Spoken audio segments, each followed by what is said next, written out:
കരിയറിനെ പറ്റിയും career build ചെയ്യുന്നതിനാവശ്യമായിട്ടുള്ള കോഴ്സുകളെ പറ്റിയും തൊഴിലിടങ്ങളിലെ ആശയങ്ങളെപ്പറ്റിയും പ്രതിപാദിക്കുന്ന കരിയർ ബിൽഡറിലേക്ക് ഏവർക്കും സ്വാഗതം.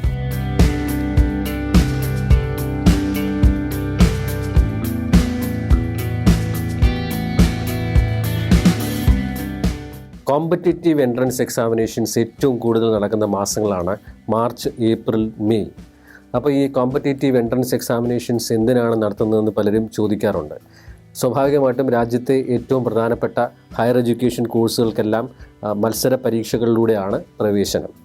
ഒരു കുട്ടിയുടെ, ഒരു കാൻഡിഡേറ്റിൻ്റെ ഒരു പർട്ടിക്കുലർ കോഴ്സ് പഠിക്കാനും ആ കോഴ്സ് കഴിഞ്ഞുള്ള പ്രൊഫഷണൽ കരിയറിലേക്ക് ആവശ്യമായിട്ടുള്ള intellectual, social, emotional and situational ഡിമാൻഡ്സിനോട് കോപ്പപ്പ് ചെയ്യാനുള്ള എബിലിറ്റീസ് ഉണ്ടോ എന്ന് ചെക്ക് ചെയ്യുന്നതാണ് പ്രധാനമായിട്ടും കോമ്പറ്റേറ്റീവ് എൻട്രൻസ് എക്സാമിനേഷൻസ്. അപ്പോൾ അതിൽ നിങ്ങൾക്ക് മനസ്സിലായി കാണും, സാധാരണ ബോർഡ് എക്സാമിനേഷൻസിൽ നമ്മൾ തിയറിക്ക് ഫോക്കസ് കൊടുക്കുമ്പോൾ കോമ്പറ്റേറ്റീവ് എൻട്രൻസ് എക്സാമിനേഷൻസിൽ കൂടുതലും പ്രാക്ടിക്കൽ ഔട്ട്പുട്ട്സിനാണ് പ്രാധാന്യം കൊടുക്കുന്നത്. അതായത് ഒരു കോൺസെപ്റ്റ് തന്നിട്ട് അതിൻ്റെ ഒരു തിയററ്റിക്കൽ ഔട്ട്പുട്ടിനേക്കാളും പ്രാക്ടിക്കൽ ഔട്ട്പുട്ട് എങ്ങനെയായിരിക്കും എന്നുള്ളത് ആലോചിച്ചാണ് നമ്മൾ ഓരോ ചോദ്യവും ആൻസർ ചെയ്യുന്നത്.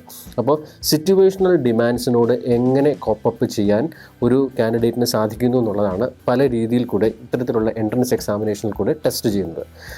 ഒരുപാട് എൻട്രൻസ് എക്സാമിനേഷൻസ് നടക്കുന്നുണ്ടെങ്കിലും ഈ വരുന്ന മാസങ്ങളിൽ ഏറ്റവും പോപ്പുലറായിട്ടുള്ള 2 എൻട്രൻസ് എക്സാമിനേഷൻസ് ആണ്. ഒന്ന് JEE ജോയിൻറ്റ് എൻട്രൻസ് എക്സാമിനേഷനും, മറ്റൊന്ന് നീറ്റും, നാഷണൽ എലിജിബിലിറ്റി കം എൻട്രൻസ് ടെസ്റ്റും. ഇതിൽ JEE രാജ്യത്തെ ഏറ്റവും പ്രമുഖ വിദ്യാഭ്യാസ സ്ഥാപനങ്ങളിൽ എഞ്ചിനീയറിംഗ്, സയൻസ്, റിസർച്ച് സ്ട്രീമുകളിലേക്കുള്ള അഡ്മിഷനുള്ള എൻട്രൻസ് ആണെങ്കിൽ, നീറ്റ് ആകട്ടെ മെഡിക്കൽ എഡ്യൂക്കേഷനുള്ള എൻട്രൻസ് പരീക്ഷയാണ്. JEEക്കും നീറ്റിനുമൊക്കെ കഴിഞ്ഞ വർഷങ്ങളിൽ ഒരു പരീക്ഷയ്ക്ക് ഏകദേശം 11.5 ലക്ഷം ആൾക്കാരും മറ്റൊരു പരീക്ഷയ്ക്ക് 20 ലക്ഷത്തിലധികം കാൻഡിഡേറ്റ്സുമാണ് അപ്പിയർ ചെയ്തത്. അപ്പോൾ അതിൽ നമുക്കറിയാം എത്രത്തോളം കോമ്പറ്റീഷൻ ഉണ്ടെന്ന്. പക്ഷേ അത്രയും കോമ്പറ്റീഷൻസ് ഉണ്ടെങ്കിലും അത്രത്തോളം അവസരങ്ങളും ഉണ്ടെന്നുള്ളതാണ്. നമ്മൾ നാഷണൽ മെഡിക്കൽ എഡ്യൂക്കേഷൻ്റെ വെബ്സൈറ്റ് നോക്കിക്കഴിഞ്ഞാൽ രാജ്യത്ത് MBBS കോഴ്സ് പ്രൊവൈഡ് ചെയ്യുന്ന കോളേജുകളുടെ എണ്ണം തന്നെ 706 ആണ്. അതുപോലെ തന്നെ നമുക്ക് 23 IITകളും 32ഓളം NITകളും 26 IIITയും അതുപോലെ തന്നെ നമുക്ക് സെൻട്രൽ ഗവൺമെൻറ് ഫണ്ട് ചെയ്യുന്ന സെൻട്രലി ഫണ്ടഡ് ടെക്നിക്കൽ ഇൻസ്റ്റിറ്റ്യൂഷൻസും, ഇന്ത്യൻ ഇൻസ്റ്റിറ്റ്യൂട്ട് ഓഫ് സയൻസ് റിസർച്ചും, ഇന്ത്യൻ ഇൻസ്റ്റിറ്റ്യൂട്ട് ഓഫ് സയൻസും, ഇന്ത്യൻ ഇൻസ്റ്റിറ്റ്യൂട്ട് ഓഫ് സ്പേസ് സയൻസും, Rajiv Gandhi institute of petroleum ടെക്നോളജിയും, അങ്ങനെ എന്ന് വേണ്ട നിരവധി വിദ്യാഭ്യാസ സ്ഥാപനങ്ങളുണ്ട്. അത്തരത്തിലുള്ള വിദ്യാഭ്യാസ സ്ഥാപനങ്ങളിലേക്കുള്ള അഡ്മിഷന് വേണ്ടിയിട്ടാണ് ഈ കോമ്പറ്റേറ്റീവ് എൻട്രൻസ് എക്സാമിനേഷൻസ് ആയിട്ടുള്ള JEE നീറ്റും ഒക്കെ നടത്തുന്നത്.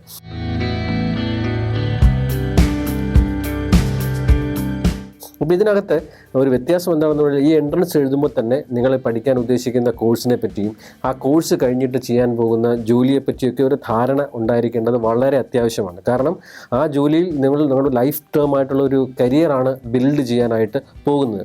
ഉദാഹരണം പറയുകയാണെങ്കിൽ, നമ്മുടെ നാട്ടിൽ എപ്പോഴും ഏറ്റവും കൂടുതൽ ഡിമാൻഡുള്ള, ഏറ്റവും കൂടുതൽ രക്ഷിതാക്കൾ ആഗ്രഹിക്കുന്ന 2 പ്രൊഫഷനാണ്. ഒന്ന് എഞ്ചിനീയറും മറ്റൊന്ന് ഡോക്ടറും. അപ്പം മെഡിസിനും എഞ്ചിനീയറിങ്ങിനും പണ്ടൊക്കെ വളരെയധികം ഡിമാൻഡ് ഉണ്ടായിരുന്നു. ഇപ്പം നിരവധി ഇൻസ്റ്റിറ്റ്യൂഷൻസ് വന്നതോടുകൂടി അതിനുള്ള ഡിമാൻഡ് ഉണ്ടെങ്കിലും അതിൻ്റെ പ്രസക്തി, മറ്റ് സബ്ജക്റ്റുകളും അതിനോടൊപ്പം പ്രസക്തിയിൽ വരുന്ന മറ്റ് വിഷയങ്ങളും ഉണ്ട് എന്നുള്ള വസ്തുത നമ്മൾ മറക്കരുത്. എന്നാലും എഞ്ചിനീയറിങ്ങിനും മെഡിസിനും ഇപ്പോഴും അതിൻ്റേതായിട്ടുള്ള പ്രാധാന്യമുണ്ട്.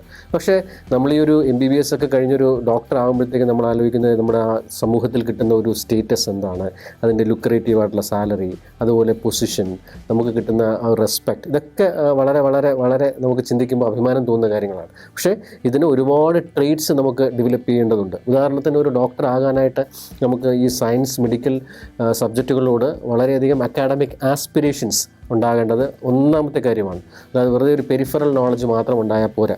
രണ്ടാമത്തേത്, നമുക്കൊരു MBBS കഴിഞ്ഞ് ഔസർജൻസി കഴിഞ്ഞാൽ ഉടനെ തന്നെ നമുക്കൊരു പേര് കേട്ട ഡോക്ടർ ആകാൻ പറ്റില്ല. അതിൻ്റെ PG എൻട്രൻസ് എഴുതണം, PG എടുക്കണം, പ്രാക്ടീസ് ചെയ്യണം. അങ്ങനെ വർഷങ്ങൾ കഴിഞ്ഞാൽ മാത്രമേ നമുക്കൊരു എസ്റ്റാബ്ലിഷ്ഡ് മെഡിക്കൽ പ്രാക്ടീഷണർ ആകാൻ പറ്റുകയുള്ളൂ. അപ്പം പേഷ്യൻസ് എന്നുള്ളതാണ് ഒരു പക്ഷേ ഇത്തരത്തിലുള്ള പ്രൊഫഷണൽ കോഴ്സുകൾ പഠിച്ച് എക്സൽ ചെയ്യാൻ വേണ്ടിയിട്ടുള്ള ഏറ്റവും പ്രധാനപ്പെട്ട ട്രീറ്റുകളിൽ ഒന്ന്. മറ്റൊന്നെന്ന് പറഞ്ഞു കഴിഞ്ഞാൽ മാറിക്കൊണ്ടിരിക്കുകയാണ്. കോൺസെപ്റ്റുകളായിക്കോട്ടെ, പ്രോസസ്സുകളായിക്കോട്ടെ, ടെക്നോളജീസ് ആയിക്കോട്ടെ, ടൂൾസ് ആയിക്കോട്ടെ, മാറിക്കൊണ്ടിരിക്കുന്നു. അപ്പോൾ ലൈഫ് ലോങ് കണ്ടിന്യൂസ് ലേണിംഗ് എന്നുള്ളൊരു മൈൻഡ് സെറ്റും നമുക്ക് ഉണ്ടായിരിക്കണം. അതുപോലെ time, reaction to time. For example, ഒരു ഡോക്ടറെ സംബന്ധിച്ചിടത്തോളം എനി ടൈം കോളാണ്. അപ്പോൾ ഏതൊരു സമയത്ത് വരാനും ക്വിക്കായിട്ടുള്ള എമർജൻസി സിറ്റുവേഷൻ ഹാൻഡിൽ ചെയ്യാനും ടൈംലി അത് കംപ്ലീറ്റ് ചെയ്യാനും ഒക്കെയുള്ള ഒരു മൈൻഡ് സെറ്റ് ഉണ്ടായിരിക്കണം. ടൈം മാനേജ്മെൻറ്റ് മറ്റൊരു പ്രധാനപ്പെട്ട ഘടകമാണ്. അപ്പോൾ ഇത്തരത്തിലുള്ള ടഫ് കോഴ്സുകൾ പിന്നെ നമ്മൾ ചെയ്യുമ്പോഴത്തേക്ക് നമ്മുടെ മെൻ്റൽ ഹെൽത്ത് എപ്പോഴും പോസിറ്റീവ് ആയിരിക്കണം. അപ്പോൾ സെൽഫ് കെയർ എന്ന് പറയുന്ന മറ്റൊരു ആസ്പെക്റ്റിനും പ്രാധാന്യം കൊടുക്കണം. അതുകൊണ്ടാണ് മെൻ്റൽ ഹെൽത്തിന് അത്രത്തോളം പ്രാധാന്യം നമ്മൾ ഈ ഹയർ എഡ്യൂക്കേഷനിൽ കൊടുക്കുന്നത്. അപ്പോൾ ഇത്തരത്തിലുള്ള കാര്യങ്ങളൊക്കെ ആലോചിച്ച് മനസ്സിലൊരു വ്യക്തത വരുത്തിയതിന് ശേഷം മാത്രമേ നമ്മൾ ഒരു പ്രൊഫഷൻ ഹയർ എഡ്യൂക്കേഷൻ എടുക്കാവൂ. കാരണം ഹയർ എഡ്യൂക്കേഷൻ കോഴ്സായിരിക്കും നമ്മളൊരു ബ്രെഡ് ആൻഡ് ബട്ടർ, അതിൽ നിന്ന് കിട്ടുന്ന ജോലിയായിരിക്കും നമുക്ക് ലൈഫ് ലോങ് കരിയറായിട്ട് മാറാനായിട്ട് പോകുന്നത്.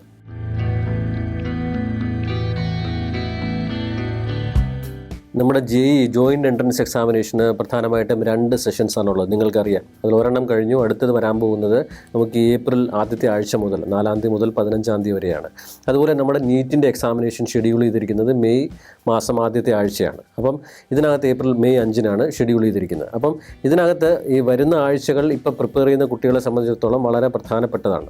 അവർ പോസിറ്റീവായി നല്ലൊരു മെൻ്റൽ ഫ്രെയിം വർക്കിൽ അവരെ കൊണ്ട് പറ്റുന്ന രീതിയിൽ പ്രിപ്പയർ ചെയ്തിട്ട് വേണം അവർ എക്സാമിനേഷൻ പോകേണ്ടത്. അപ്പോൾ ഈ പരീക്ഷയെപ്പറ്റി പറയുമ്പോൾ ഇത് ഇപ്പം പരീക്ഷ എഴുതുന്ന കുട്ടികൾക്ക് തീർച്ചയായിട്ടും അറിയാമായിരിക്കും.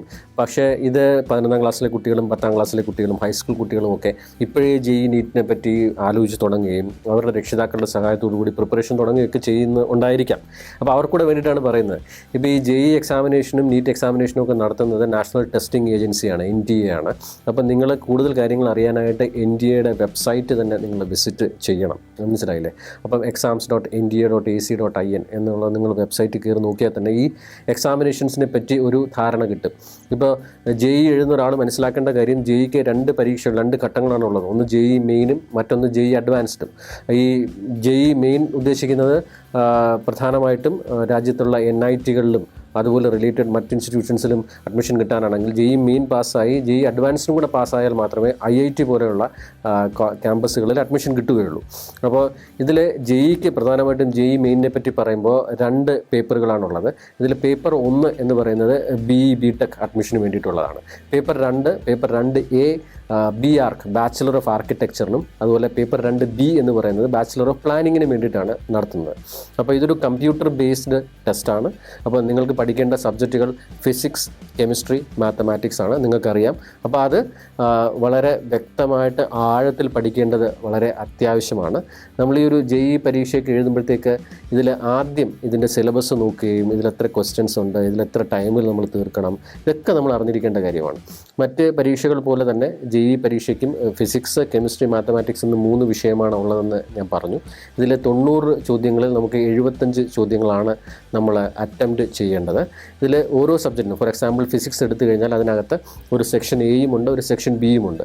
സെക്ഷൻ എയിൽ 20 ചോദ്യങ്ങളാണുള്ളത്. 20 ചോദ്യങ്ങൾ നമ്മൾ മൾട്ടിപ്പിൾ ചോയ്സ് ക്വസ്റ്റ്യൻസ് മോഡലിൽ നമ്മൾ ആൻസർ ചെയ്യണം. സെക്ഷൻ ബിയിൽ 5 ചോദ്യങ്ങൾ നമ്മൾ ആൻസർ ചെയ്യണം. അതിൽ 10 ചോദ്യങ്ങൾ തരുമ്പോൾ അതിൽ 5 ചോദ്യങ്ങൾ ആൻസർ ചെയ്യണം. അപ്പോൾ അങ്ങനെ വരുമ്പോൾ ഒരു സബ്ജക്റ്റിന് സെക്ഷൻ എയും സെക്ഷൻ ബിയും കൂടെ ചേർത്ത് 25 ചോദ്യം നമ്മൾ അറ്റൻഡ് ചെയ്യണം. അങ്ങനെ ഫിസിക്സിന് 25 ചോദ്യം, കെമിസ്ട്രിക്ക് 25 ചോദ്യം, മാത്തമാറ്റിക്സിന് 25 ചോദ്യം, അങ്ങനെ 75 ചോദ്യങ്ങളാണ് നമ്മൾ അറ്റംപ്റ്റ് ചെയ്യേണ്ടത്. 300 മാർക്കാണ്. 3 മണിക്കൂറിലാണ് നമ്മളിത് ചെയ്യേണ്ടത്. ഇതിനകത്ത് MCQയും ന്യൂമറിക്കുമായിട്ടുള്ള മോഡലുകളിലൊക്കെ നമ്മൾ ഇത് പരീക്ഷ എഴുതാനായിട്ട് പരിശീലിക്കേണ്ടത് വളരെ അത്യാവശ്യമാണ്. ഇതിൽ ഏറ്റവും ഉറപ്പുള്ള ചോദ്യങ്ങളാണ് നമ്മൾ ഉത്തരം എഴുതേണ്ടത്. അതാണ് നമ്മളൊരു കോമ്പറ്റേറ്റീവ് എൻട്രൻസ് എക്സാമിനേഷനും ഒരു ബോർഡ് എക്സാമിനേഷനും പ്രധാനപ്പെട്ട വ്യത്യാസം. കാരണം ശരി ഉത്തരത്തിന് നമുക്ക് 4 മാർക്കുള്ളപ്പോൾ തെറ്റായിട്ടൊരു ഉത്തരം വന്നു കഴിഞ്ഞാൽ അവിടെ 1 മാർക്ക് നെഗറ്റീവ് ഉണ്ട്. അപ്പോൾ നെഗറ്റീവ് മാർക്ക് വന്നു കഴിഞ്ഞാൽ നമ്മൾ ശരിയായിട്ട് ചെയ്തതിൻ്റെയൊക്കെ ആ ഒരു ഇമ്പോർട്ടൻസ് പോയി കിട്ടും. നമ്മുടെ റാങ്ക് വളരെയധികം താന്നു പോവുകയും പെർസെൻറ്റേജിനെ അത് അഫക്റ്റ് ചെയ്യുകയൊക്കെ ചെയ്യും. അപ്പോൾ അതുകൊണ്ട് ഏറ്റവും ഉറപ്പുള്ള ചോദ്യങ്ങൾ മാത്രം അറ്റംപ്റ്റ് ചെയ്യുക എന്നുള്ളതാണ് ഇതിൽ ശ്രദ്ധിക്കേണ്ട ഏറ്റവും പ്രധാനപ്പെട്ട കാര്യം. അപ്പോൾ ഇതിൽ അഡ്വാൻസ്ഡ് എഴുതി കഴിയുമ്പോൾ നമ്മൾ IITയുടെയും Indian institute of science, Indian institute of science education and research, അതുപോലെ Indian institute of space science and technology, Rajiv Gandhi institute of petroleum technology, ഇത്തരത്തിലുള്ള രാജ്യത്തെ പ്രമുഖ ഇൻസ്റ്റിറ്റ്യൂഷൻസിലൊക്കെ അഡ്മിഷൻ കിട്ടണമെന്നുണ്ടെങ്കിൽ അഡ്വാൻസ്ഡ് കൂടെ നമ്മൾ പാസ്സാവണം. അപ്പോൾ വരുന്ന മാസം നമ്മൾ ഏപ്രിൽ മെയിനിലാണ് നമ്മൾ ഫോക്കസ് ചെയ്യേണ്ടത്.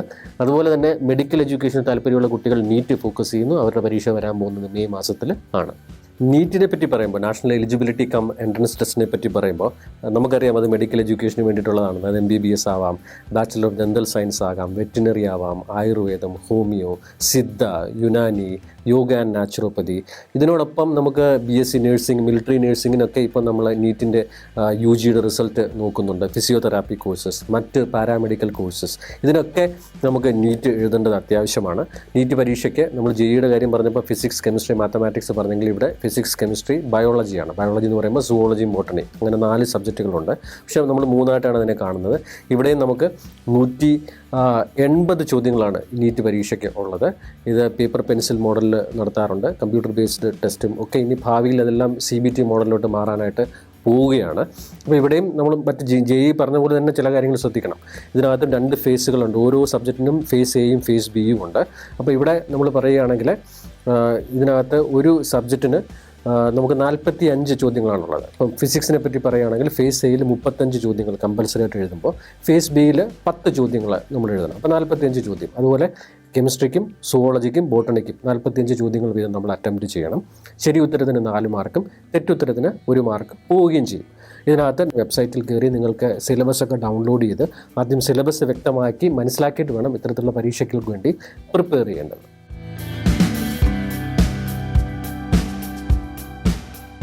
നമ്മൾ ഈ എൻട്രൻസ് പരീക്ഷയ്ക്കൊക്കെ പ്രിപ്പയർ ചെയ്യുമ്പോൾ റിസൾട്ട് എന്താവും എന്നുള്ള ഡിസ്കഷനും ആദ്യമൊക്കെ ഒത്തിരി കുടുംബങ്ങളിൽ കാണാറുണ്ട്.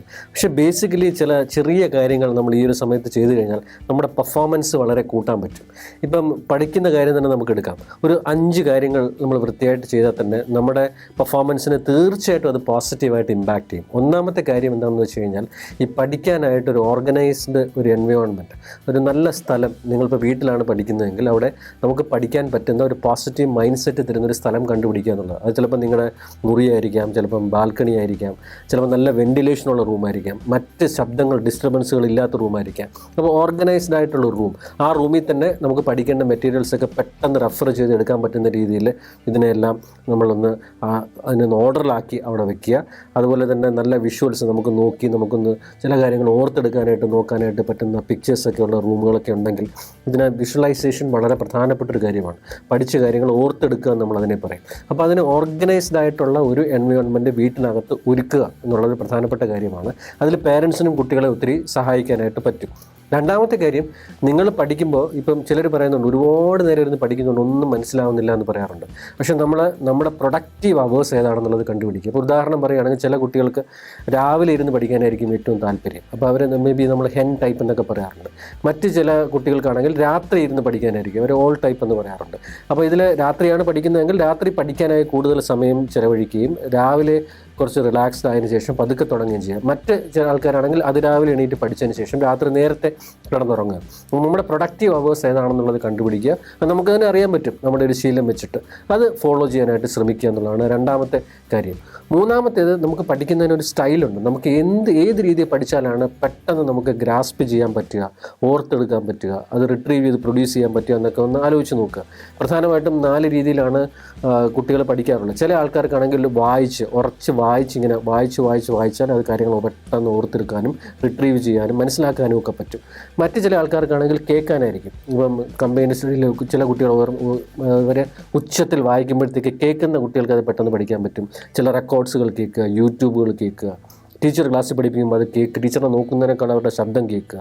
അപ്പോൾ ഇത്തരത്തിലുള്ള ആൾക്കാർ ഓഡിറ്ററി ലിസൺ ചെയ്യാനായിട്ട് നല്ല കപ്പാസിറ്റി ഉള്ളത്, അതായിരിക്കും അവരുടെ ലേണിംഗ് സ്റ്റൈൽ എന്ന് പറയുന്നത്. മറ്റു ചില ആൾക്കാർക്ക് വിഷ്വൽസ് ആയിരിക്കും. അവർക്ക് ഈ പറയുന്ന ഒരു അനാട്ടമി എന്ന് പറയുമ്പോഴത്തേക്ക് അതിൻ്റെ പിക്ചർ കാണുമ്പോഴായിരിക്കും അവർക്ക് ഏറ്റവും കൂടുതൽ വരുന്നത്. അപ്പോൾ അവരത് നോക്കി പഠിക്കുക, ഇത്തരത്തിലുള്ള പിക്ചേഴ്സ് നോക്കുക, ബുക്കിലുള്ള വിഷ്വൽസും അതുപോലെ സെൻറ്റൻസസും ഒക്കെ നോക്കി മനസ്സിൽ വെച്ച് കഴിഞ്ഞാൽ പെട്ടെന്ന് മനസ്സിലേക്ക് തെളിയുന്നുള്ളതാണ് വിഷ്വൽ. മൂന്നാമത്തെ. നാലാമത്തെ എന്ന് പറയുമ്പോഴത്തേക്ക് വിഷ്വൽ പറഞ്ഞു, ഓഡിറ്ററി പറഞ്ഞു, അതുപോലെ തന്നെ റീഡിംഗ് പറഞ്ഞു. ഇനി നാലാമത്തെ മറ്റൊരു മോഡലാണ് കിനസ്തെറ്റിക് എന്ന് പറയും. കിനസ്തെറ്റിക് എന്ന് പറഞ്ഞു കഴിഞ്ഞാൽ നമുക്ക് ഫീൽ ചെയ്ത് പഠിക്കുക എന്നുള്ളതാണ്. അപ്പം നമുക്ക് ഈ പറയുന്ന പോലെ ചില ലാബിലൊക്കെ നമ്മൾ ചെയ്യുന്ന ചില ആൾക്കാർക്കുണ്ട് ഈ പ്രാക്ടിക്കലി ചെയ്ത് പഠിച്ചാലേ നമുക്കത് മനസ്സിൽ നിൽക്കുക എന്നുള്ളത്. അപ്പോൾ അത്തരത്തിൽ പ്രാക്ടിക്കലി ചെയ്ത് പഠിക്കുമ്പോൾ പ്രാക്ടിക്കലായിട്ടുള്ള ചോദ്യം വരുമ്പോഴത്തേക്ക് അത് പെട്ടെന്ന് അതിനെ കണക്ട് ചെയ്യാനും അതിന് ഉത്തരം കണ്ടുപിടിക്കാനും പറ്റും. അപ്പം നിങ്ങളുടെ സ്റ്റൈൽ ഏതാണെന്നുള്ളത് കണ്ടുപിടിക്കുക. അത് വിഷ്വലാണോ, ഓഡിറ്ററി ആണോ, റീഡിംഗ് മോഡാണോ, അതോ കിനസ്തെറ്റിക് ആണോ എന്നുള്ളതൊന്ന് നിങ്ങൾ മനസ്സിലാക്കാനായിട്ട് ശ്രമിക്കുക. ആ സ്റ്റൈൽ കൂടുതലായിട്ട് ഫോളോ ചെയ്യാനും നോക്കുക. പിന്നെ പഠിച്ചുകൊണ്ടിരിക്കുമ്പോൾ കണ്ടിന്യൂസ് ആയിട്ട് പഠിക്കാതെ അതിനൊരു ബ്രേക്ക് എടുക്കുക. ഉദാഹരണത്തിന് ഒരു 20 മിനിറ്റ് പഠിച്ചു കഴിഞ്ഞാൽ ഒരു 5-10 മിനിറ്റ് ബ്രേക്ക് എടുത്തതിന് ശേഷം വീണ്ടും പഠിക്കുക. അപ്പോൾ അങ്ങനെ വരുമ്പോഴത്തേക്ക് നമുക്ക് വീണ്ടും ഒരു റീസ്റ്റാർട്ട് എനർജി മെയിൻറ്റെയിൻ ചെയ്ത് പോകാനും ഈ രണ്ടാമത് ബ്രേക്ക് എടുത്തതിന് ശേഷം പഠിക്കുമ്പോൾ 20 മിനിറ്റ് പഠിച്ച കാര്യങ്ങളൊന്ന് ഓർത്തെടുത്തതിന് ശേഷം പുതിയത് പഠിക്കാനും ഒക്കെ നമുക്ക് സഹായിക്കും. ഒരു ബ്രേക്ക് വളരെ അത്യാവശ്യമായിട്ടുള്ള മറ്റൊരു ഘടകമാണ്. അപ്പോൾ നമ്മൾ ബ്രേക്ക് എടുക്കുന്ന കാര്യം പറഞ്ഞ പോലെ തന്നെ ഈ ഓരോ തവണ പഠിച്ചു കഴിഞ്ഞ് ബ്രേക്ക് എടുക്കുന്നതിന് മുമ്പ് പഠിച്ച കാര്യങ്ങൾ അതിൻ്റെ പ്രധാനപ്പെട്ട പോയിൻറ്റ്സുകൾ ഒരു ചെക്ക് ലിസ്റ്റാക്കി നിങ്ങൾ എഴുതി വെക്കുക. അപ്പോൾ ഓരോ സബ്ജക്റ്റിലും ഇപ്പോൾ ഫിസിക്സ്, കെമിസ്ട്രി, മാത്തമാറ്റിക്സ് ആണെങ്കിൽ ഓരോ യൂണിറ്റ് പഠിക്കുമ്പോഴും ആ യൂണിറ്റിൽ പഠിച്ച കോൺസെപ്റ്റുകളുടെ പ്രധാനപ്പെട്ട പോയിൻറ്റുകൾ ചെക്ക് ലിസ്റ്റായിട്ട് വെക്കുക എന്നുള്ളതാണ്. ഈ ചെക്ക് ലിസ്റ്റായിട്ട് വെച്ചാലുള്ള ഗുണം നമുക്ക് പരീക്ഷയുടെ തലേ ദിവസം ഇത് ക്വിക്ക് റെഫറൻസിന് ഉപയോഗിക്കാൻ പറ്റും. അല്ലാതെ പരീക്ഷയുടെ തലേ ദിവസം എല്ലാ ടെക്സ്റ്റ് ബുക്കുകളും കൂടെ തുറന്നു വെച്ചിട്ട് വളരെയധികം ആധി പിടിച്ച് ഉറക്കമില്ലാതെ നമ്മൾ ടെൻഷനോട് ഇപ്പോൾ എഴുതേണ്ട കാര്യമില്ല. അപ്പോൾ അങ്ങനെ വരുമ്പോൾ ചെക്ക് ലിസ്റ്റാക്കി വെച്ച് കഴിഞ്ഞാൽ നമുക്കത് ക്വിക്കായിട്ട് റെഫർ ചെയ്തിട്ട് നമുക്ക് പെട്ടെന്ന് ഓർത്തെടുത്ത് നമുക്ക് പരീക്ഷയ്ക്ക് പോസിറ്റീവ് മൈൻഡ് സെറ്റോട് കൂടി പോകാൻ പറ്റും. അപ്പോൾ ഇത്തരത്തിലുള്ള കാര്യങ്ങൾ ആലോചിക്കുക. ഒരു ഓർഗനൈസ്ഡ് ആയിട്ട് ഒരു സ്ഥലം നിങ്ങൾ കണ്ടുപിടിക്കുക. 2, നിങ്ങളുടെ ഈ പറയുന്ന പഠിക്കാനുള്ള പ്രൊഡക്റ്റീവ് അവേഴ്സ് ഏതൊക്കെയാണെന്നുള്ളത് നിങ്ങളൊന്ന് കണ്ടുപിടിക്കുക. 3-ാമത്തേത് നിങ്ങളുടെ ലേണിംഗ് സ്റ്റൈൽ, ഏത് ലേണിംഗ് സ്റ്റൈൽ, വിഷ്വൽ ആണോ, ഓഡിറ്ററി ആണോ, കിനസ്തെറ്റിക് ആണോ, റീഡിംഗ് മോഡാണോ എന്നുള്ളത് നിങ്ങൾക്ക് ഏറ്റവും കൂടുതൽ നിങ്ങൾക്ക് റിസൾട്ട് തരുന്ന മോഡൽ ഫോളോ ചെയ്യാനായിട്ട് ശ്രമിക്കുക. പഠിക്കുമ്പോൾ കണ്ടിന്യൂസ് ആയിട്ട് പഠിക്കാതെ ഒരു ബ്രേക്ക് എടുക്കുക. 5-ാമത്തെ കാര്യം ചെക്ക് ലിസ്റ്റുകൾ ഉണ്ടാക്കുക. കുഞ്ഞു ചെക്ക് ലിസ്റ്റുകൾ ഉണ്ടാക്കി പഠിക്കുക. ഇതൊക്കെ നമുക്ക് കോമ്പറ്റേറ്റീവ് ആയിട്ടുള്ള എൻട്രൻസ് എക്സാമിനേഷൻസ് എഴുതുമ്പോൾ കാര്യങ്ങൾ പെട്ടെന്ന് ഓർത്തെടുത്ത കറക്റ്റ് ആൻസർ സ്പീഡോട് കൂടിയും ആക്യുറസിയോട് കൂടിയും എഴുതാനായിട്ട് നമ്മളെ സഹായിക്കും.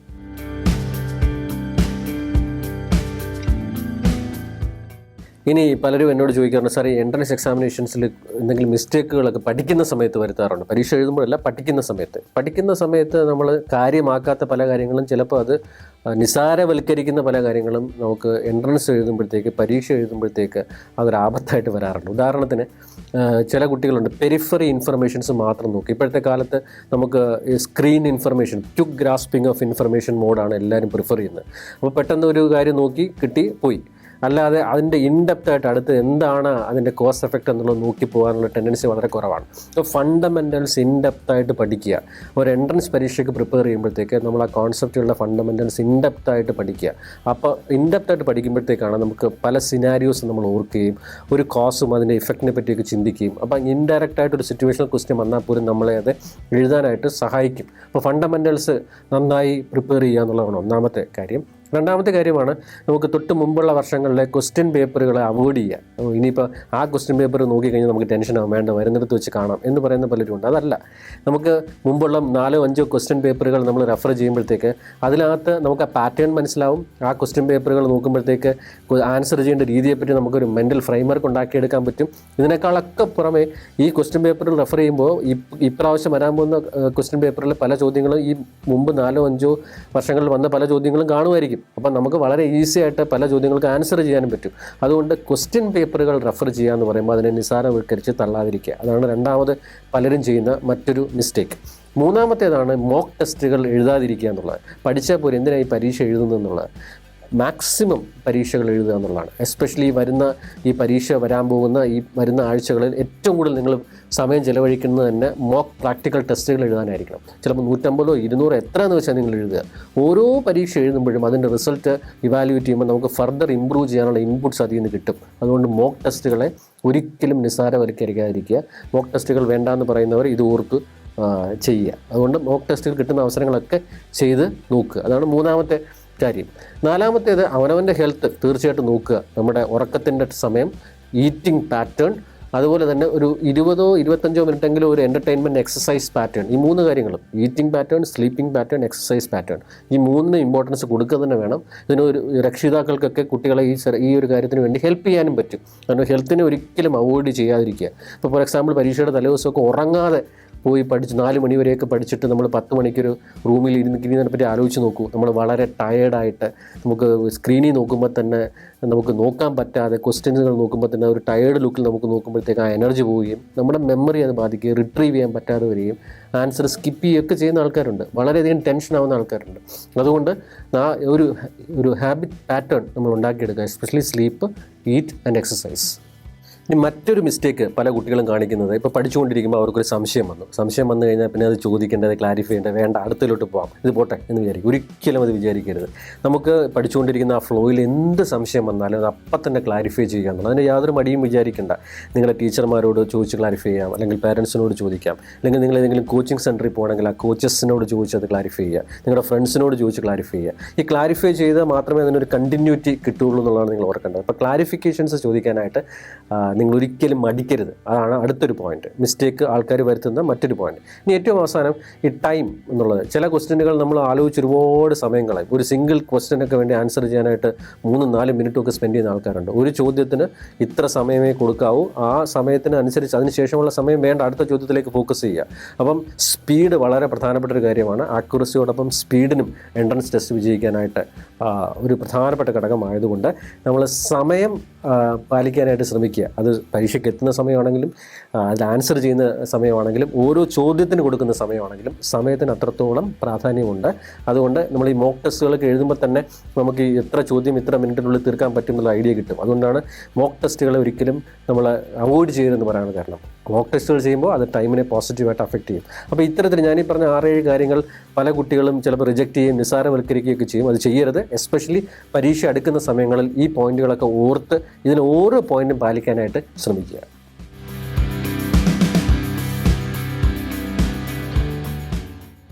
ഈ എൻട്രൻസ് പരീക്ഷകൾ അടുക്കുമ്പം ഏറ്റവും പ്രാധാന്യം കൊടുക്കേണ്ട കാര്യം എന്താണെന്ന് ചിലർ എന്നോട് ചോദിക്കാറുണ്ട്. ഒരു കാര്യം പറയാം, നിങ്ങൾ ഈ പഠിക്കുന്ന വിഷയം, പരീക്ഷ എഴുതുന്ന രീതികൾ, ഇതിനെപ്പറ്റിയൊക്കെ അത് വരാൻ പോകുന്ന ഔട്ട്പുട്ട്, ഇതിനെപ്പറ്റിയൊക്കെ ചർച്ച ചെയ്യുമ്പോഴും നമ്മൾ ഓർക്കേണ്ട ഒരു കാര്യം, ഈ എഴുതാൻ പോകുന്ന കാൻഡിഡേറ്റ്സ് കുട്ടികളെല്ലാം മനുഷ്യരാണ്, അവർക്കൊക്കെ മനസ്സുണ്ട്.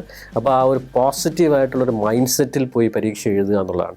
റിസൾട്ടിനെ പറ്റിയല്ല വറി ചെയ്യേണ്ടത്. എഴുതുന്ന പരീക്ഷ ഏറ്റവും ഭംഗിയായിട്ട് വളരെ റിലാക്സ്ഡായി പോസിറ്റീവായിട്ട് എഴുതാൻ പറ്റുന്നുണ്ടോ എന്നുള്ളതാണ് രക്ഷിതാക്കളും ഉറപ്പുവരുത്തേണ്ടത്. കാരണം നമുക്ക് ഈ എഴുതുന്ന പരീക്ഷ ചിലപ്പോൾ കിട്ടണമെന്നില്ല, പക്ഷേ ഇപ്പോൾ കിട്ടിയില്ലെങ്കിലും നമുക്ക് ആയിരക്കണക്കിന് വേറെ ഓപ്ഷൻസ് ഉണ്ട്. അപ്പോൾ അതിനെപ്പറ്റി വറി ചെയ്യാതെ നമുക്ക് ചെയ്യുന്ന പ്രവൃത്തി ഏറ്റവും ഭംഗിയായിട്ട് ചെയ്യുക എന്നുള്ളതാണ്. അപ്പോൾ ഇതിൽ നമുക്ക് ഒരു കാര്യം, ഒരു എൻട്രൻസിന് പരീക്ഷയ്ക്ക് പ്രിപ്പയർ ചെയ്യുമ്പോൾ അതിനൊരു ഔട്ട്പുട്ട് വരുമ്പോഴത്തേക്ക് ചിലപ്പം അതിൻ്റെ ഒരു ഓൾട്ടർനേറ്റീവിനെ പറ്റിയും കൂടെ ചിന്തിച്ച് വയ്ക്കുക. എപ്പോഴും ഡിസ്കസ് ചെയ്യാതെ ഇപ്പോൾ വന്ന് റിസൾട്ട് വരുമ്പോഴത്തേക്ക് അതിനെ നെഗറ്റീവായിട്ട് ബാധിക്കാതെ നമുക്ക് 2-3 ഓൾട്ടർനേറ്റീവ്സും കൂടെ പ്ലാൻ ചെയ്ത് വെക്കുന്നത് വളരെ നല്ലതായിരിക്കും. ഒരുപാട് കമൻസുകളും അഡ്വൈസുകളും കിട്ടാൻ സാധ്യതയുള്ളൊരു സമയമാണ് ഈ എൻട്രൻസ് പരീക്ഷയും അത് കഴിഞ്ഞുള്ള പ്ലാനിങ്ങിനെ പറ്റിയൊക്കെ. അപ്പം നിങ്ങൾക്ക് വ്യക്തമായിട്ടൊരു ധാരണ ഉണ്ടാവുക, ആ ധാരണയോടൊപ്പം പേരൻസുമായിട്ട് ഡിസ്കസ് ചെയ്ത് ആ കുടുംബത്തിനകത്ത് തന്നെ അത് ഒതുങ്ങി നിൽക്കുക എന്നുള്ളതാണ്, ക്ലിയറായിട്ട് ഒതുങ്ങി നിൽക്കുക എന്നുള്ളതാണ്. എല്ലാവരുടെയും കൂടെ പോയിൻറ്റ്സ് എടുത്തു കഴിഞ്ഞാൽ അത് കുട്ടിയുടെ ഒരു മെൻ്റൽ ഹെൽത്തിനെ അത് വളരെ ബാധിക്കാൻ സാധ്യതയുണ്ട്. ഒരു ഉദാഹരണം ഞാൻ പറയാം. ഇപ്പോൾ എൻ്റെ അടുത്ത് വന്ന ഒരു കുട്ടി ഒരു സൂയിസൈഡ് അറ്റംപ്റ്റ് നടത്തി. എൻ്റെ അടുത്ത് വന്നൊരു കുട്ടി ദൈവഭാഗ്യം കൊണ്ട് രക്ഷപ്പെട്ടൊരു കുട്ടി. ആ കുട്ടിയുടെ സിറ്റുവേഷൻ എന്താണെന്ന് വെച്ച് കഴിഞ്ഞാൽ അത് നീറ്റ് പരീക്ഷ എഴുതിയിട്ട് അതിൻ്റെ സ്വാഭാവികമായിട്ട് MBBS ആയിരുന്നു അതിൻ്റെ ഫോക്കസ്. പക്ഷേ MBBS കിട്ടാതെ വന്നപ്പോഴത്തേക്ക് അതിന് മറ്റൊരു കോഴ്സാണ് കിട്ടിയത്. ആയുഷ് കോഴ്സിൽ ഒരു കോഴ്സ് കിട്ടി. അത് പോകാനായിട്ട് പ്ലാൻ ചെയ്തുകൊണ്ടിരിക്കുമ്പോൾ അതിൻ്റെ ചില റിലേറ്റീവ്സ് വരികയും അവർ പറഞ്ഞു, അയ്യോ അതിന് പോകരുത്, നീ MBBSന് തന്നെ പോകണം, കാരണം നിൻ്റെ കസിന് അവൾക്ക് MBBS കിട്ടി, അപ്പോൾ നീ MBBSന് പോയില്ലെങ്കിൽ അത് നിൻ്റെ കുടുംബത്തിന് നാണക്കേടാണ്, അച്ഛന് നാണക്കേടാണ്, അമ്മയ്ക്ക് നാണക്കേടാണെന്നൊക്കെ പറയുകയും അവരങ്ങ് പോവുകയും ചെയ്തു, കുറേ അഡ്വൈസ് കൊടുത്തിട്ട്. അപ്പോൾ ഇതിനകത്ത് ഈ കോഴ്സിന് പോകാനിരുന്ന കുട്ടിക്കും രക്ഷിതാക്കൾക്കും ടെൻഷനായി, ഇവർ പറയുന്നത് കേൾക്കാതിരുന്നാലോ എന്ന് വിചാരിച്ചിട്ട്. അപ്പോൾ അവർ എന്ത് ചെയ്തു, ഈ കോഴ്സിന് ജോയിൻ ചെയ്യാതെ അവർ 1 വർഷം കൂടെ ഇതിന് വേണ്ടിയിട്ട് പ്രിപ്പയർ ചെയ്യാൻ തീരുമാനിച്ചു. അങ്ങനെ പ്രിപ്പയർ ചെയ്ത് പരീക്ഷ എഴുതി റിസൾട്ട് വന്നപ്പോൾ വീണ്ടും MBBSഉം ഇല്ല, ഈ നേരത്തെ കിട്ടിയ കോഴ്സിൻ്റെ അത്ര പോലുമുള്ള ഒരു റാങ്ക് ലിസ്റ്റിലേക്ക് അതുപോലും വന്നില്ല എന്നുള്ളതാണ്. അപ്പോൾ ഈ വീണ്ടും ഇനി മറ്റവരെ അഭിമുഖീകരിക്കേണ്ടി വരും, ചുറ്റുപാടുള്ളവരെ അഭിമുഖീകരിക്കേണ്ടി വരും എന്ന് പേടിച്ച് ഈ കുട്ടി സൂയിസൈഡിന് അറ്റംപ്റ്റ് ചെയ്തു. ഇത് നിസ്സാരമായിട്ട് ചില ബന്ധുക്കൾ വന്ന് കൊടുത്തൊരു അഡ്വൈസും ആ അഡ്വൈസിൽ നിന്ന് അവരെടുത്തൊരു സഡൻ ഡിസിഷനുമാണ് ഇതിന് കാരണമായത്. അപ്പോൾ ഞാൻ പറഞ്ഞു വന്ന കാര്യം, നമുക്ക് ചിലപ്പോൾ നമ്മൾ പ്ലാൻ ചെയ്ത ഒരു പരീക്ഷയുടെ റിസൾട്ട് ഏറ്റവും നല്ല റിസൾട്ട് കിട്ടണമെന്നില്ല, ചിലപ്പോൾ അടുത്തതായിരിക്കും കിട്ടുന്നത്. അപ്പോൾ അതിന് ഓൾട്ടർനേറ്റീവ്സ് എന്താണെന്നുള്ളതും കൂടെ കുട്ടികളും രക്ഷിതാക്കളും കൂടെ ചർച്ച ചെയ്യണം. അതിനൊരു പ്ലാൻ ഉണ്ടായിരിക്കണം. അല്ലാതെ അവിടുന്ന് ഇവിടുന്ന് വരുന്ന ഫ്രീ അഡ്വൈസുകളെ എടുത്ത് ടെൻഷനാക്കി അത് മെൻ്റൽ ഹെൽത്തിനെ ബാധിക്കാതെ നോക്കുക എന്നുള്ളതാണ്. ഉദാഹരണത്തിന് വേറൊരു കേസ് പറയാം. ഈ എൻട്രൻസ് പരീക്ഷയ്ക്ക് ഒരാഴ്ച മുമ്പ് 10 ദിവസം മുമ്പും സൂയിസൈഡ് ചെയ്യുന്ന കുട്ടികളുണ്ട്. അവരുടെ ഒരു കുടുംബത്തിനകത്ത് തന്നെയാണ് അവർക്ക് ഏറ്റവും കൂടുതൽ പ്രഷർ വരുന്നത്. ഞാൻ പറയുന്നത് മറ്റൊരു രീതിയിൽ ധരിക്കരുത്. നിനക്ക് ഈ എൻട്രൻസ് കിട്ടേണ്ട ആവശ്യമാണ്, നിൻ്റെ ഭാവിയാണ്, ഞങ്ങളുടെയും കൂടെ ഭാവിയാണ്, ഞങ്ങളുടെ അഭിമാനത്തിനെ അത് ബാധിക്കും, അതുകൊണ്ട് ഏത് രീതിയിൽ നീ ടോപ്പായേ പറ്റുള്ളൂ എന്നൊക്കെ പറഞ്ഞ് ചില പേരൻസ് കുട്ടികൾക്ക് ബൊമ്പാർഡിങ് പ്രഷർ കൊടുക്കുന്ന കാണാം. ഇത് റിസൾട്ട് എനിക്ക് കിട്ടില്ല എന്നാണ് ചിന്ത, പഠിക്കുന്നതിനേക്കാളും കൂടുതൽ. അവസാനം ഇനിയിപ്പോൾ എനിക്കത് കിട്ടില്ല എന്നുള്ള ഉറപ്പ് വരച്ചതിന് ശേഷം ആ ഒരു വല്ലാത്തൊരു ഈ മാനസിക വിഷമവും അതിനകത്ത് എന്താ പറയുന്നത്, അതിനകത്ത് ഈ ഒരു സ്റ്റാഗ്നേറ്റഡ് മൈൻഡ് സെറ്റിലേക്ക് പോവുകയും കുട്ടി സൂയിസൈഡ് ചെയ്യാനായിട്ട് ശ്രമിക്കുകയും ചില കുട്ടികൾ സൂയിസൈഡ് ചെയ്തു പോവുകയും ചെയ്തു, ലോകത്തുനിന്ന് തന്നെ പോയി.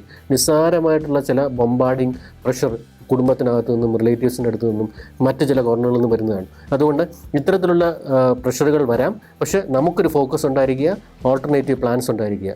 ജീവിതം ഒരു പരീക്ഷയാണ്, ആ പരീക്ഷ വിജയിക്കുക തന്നെ വേണം. വിജയിക്കുക എന്ന് പറഞ്ഞാൽ എല്ലാത്തിനും ടോപ്പ് സക്സസ് എന്നല്ല അർത്ഥം. ജീവിതത്തിൽ ഓരോ കടമ്പകളും സക്സസ്ഫുള്ളായിട്ട് കടന്നു വേണം പോകാനായിട്ട്. അതുകൊണ്ട് പരീക്ഷയെ പോസിറ്റീവായിട്ട് കാണുക, ആസ്പിറേഷണൽ മൈൻഡ് സെറ്റോടുകൂടി കാണുക, റിസൾട്ടിനെ പറ്റി വറി ചെയ്യാതിരിക്കുക. ഇനി എന്തോ ആയിക്കോട്ടെ റിസൾട്ട്, കുടുംബം, കുട്ടികളെ സപ്പോർട്ട് ചെയ്യുക. ഇതാണ് ഒരു കോമ്പറ്റേറ്റീവ് എൻട്രൻസ് എക്സാമിനേഷൻ എഴുതുമ്പോൾ ഒരു മെൻ്റൽ ഹെൽത്ത് പോയിൻ്റ് ഓഫ് വ്യൂവിൽ എനിക്ക് പറയാനുള്ളത്. ഈ JEE നീറ്റ് പരീക്ഷയും മറ്റ് എൻട്രൻസ് പരീക്ഷകളും എഴുതുന്ന എല്ലാ കുട്ടികൾക്കും ഏറ്റവും നന്നായി പെർഫോം ചെയ്യാൻ പറ്റട്ടെ എന്ന് ആശംസിക്കുന്നു.